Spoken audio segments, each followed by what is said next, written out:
So congratulations, you've reached the end of this video course. This is video number 9, and I'm going to show you how to set up your follow-up series with GetResponse. Now, even though I'm using GetResponse, you don't have to use GetResponse. You can use Aweber, you can use Ontraport, you can even use EverWebinar and implement a follow-up series within that. You can even use Webinar Geo. They all have the ability to kind of create this webinar replay experience. So, like I said, you don't have to use GetResponse because you have the email series, you have the webinar page, and you have the plain text emails or HTML-based emails. So you'll notice that when you set things up, everything will look very, very similar. So let's jump on over to GetResponse, and I'm going to show you how to upload them, how to set everything up correctly, so that you have a fully automated system. Okay, so we're going to start where we left off in the previous video, where we had Composer, we had the source code, and we had the plain text HTMLs. Now, first things first, obviously, when you log into GetResponse, you will need to create a campaign before you can actually create a autoresponder campaign. So up at the top here, it says current campaign. We just click here, we click on create campaign, and you can copy campaign settings from other campaigns if you would like, but in this case I'm just going to keep it standard. We're going to call this test email series. I'm going to click on create campaign, and then the second thing I do is I click on edit campaign settings. And generally speaking, I'll click on permissions, and you can enable confirmed opt-in or you can unselect these. So what this means is that if I unselect these, that means that anytime somebody opts in, they will automatically begin to receive emails from your autoresponder email series. Now, if you check this, what this means is that an email will be sent to their email address confirming and basically validating that they actually own that email address. So they have to click that link, and then they will begin to receive the autoresponder email series after that. Now, at the very bottom, you can see confirmation page. If you click on custom URL, you can enter the actual webinar page, the URL here. And then, of course, profile in general. It's very easy. You can fill in your information there. And then once you're done with that, you go under messages, you go to manage autoresponders. So we click on this, and now we can see it says show autoresponders in campaign test email series. So we can see right now there is nothing. So if we put one in the 0 box, that means that they get that email immediately. So this obviously will be your welcome email, the replay. And if you want to send them emails afterwards, you can, but this basically means 1 day after they sign up, 2 days after, 3 days after, 4 days after, 5 days after, and 6 days after. Now, typically what I found is if you tell them they're going to receive it every day, that's fine. As long as you are upfront and transparent with them, okay?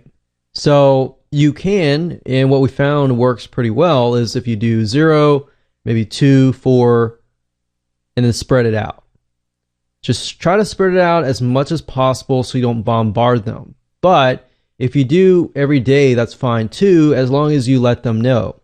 As long as in the welcome email you let them know what's happening and you're transparent about it, that's fine. So let's go ahead and click the 0 here. And if we scroll down, we can see it's 0 test email series, send this message immediately. And with GetResponse, you can also enable it so that they only receive it on a certain day. So you could remove the Saturday and Sunday if you would like. If you find that most of your audience operates better through the weekdays, you can do that. But we're going to leave it as it is. We're going to go ahead and click on create new email. And it's going to ask you for your subject line. And with GetResponse, you have a variety of pre-designed templates that you can pick and choose from if you want to use something fancy. You can use plain text email, and if you click on plain text email, this is what it looks like. So nothing really fancy here. All you have to do is simply take the body right here, put it in here, copy it in here. So I just copied and pasted it in here. Now to personalize the first name, you basically click on personalize up at the top and click on first name and comma. So anytime that appears, they're going to actually see their name. All right. So that's all you have to do. Click on next step and you're pretty much done. Now I'm going to go back to the previous step because I want to show you how to enter the HTML based emails. Now, like I said earlier, if you use HTML based, it's a lot better just because you will know if somebody actually opened their email. If you use plain text, you're not really going to know if they open the email or not. You get a lot better statistics if you use the HTML emails.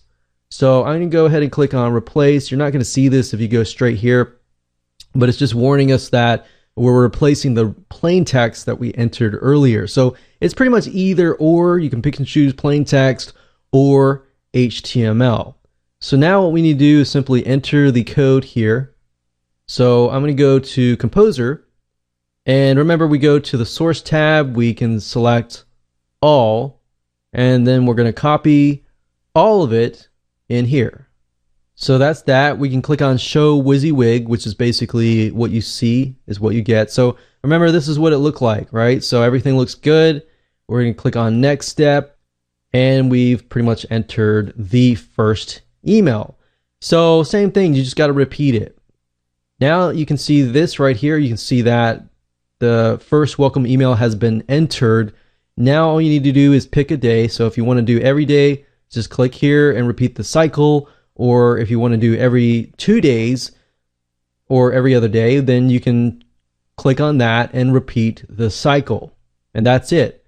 Once you're done, that's all you have to do. And if you're using Lead Pages, you can actually connect directly to this campaign. If you're using other different softwares, you can do that as well. Or you can go to forums, and of course you can create a form specifically for this campaign as well. So that's it. That's how easy it is to set up a email autoresponder campaign within GetResponse. So same goes with Aweber, with Ontraport, with MailChimp, with all these other autoresponder series and systems. It's the same thing. You enter the subject line, and then it'll ask you to enter either plain text or an HTML based email. And that's it. So congratulations, you've reached the end of this video course, and you can implement and make sure that you take action. All right.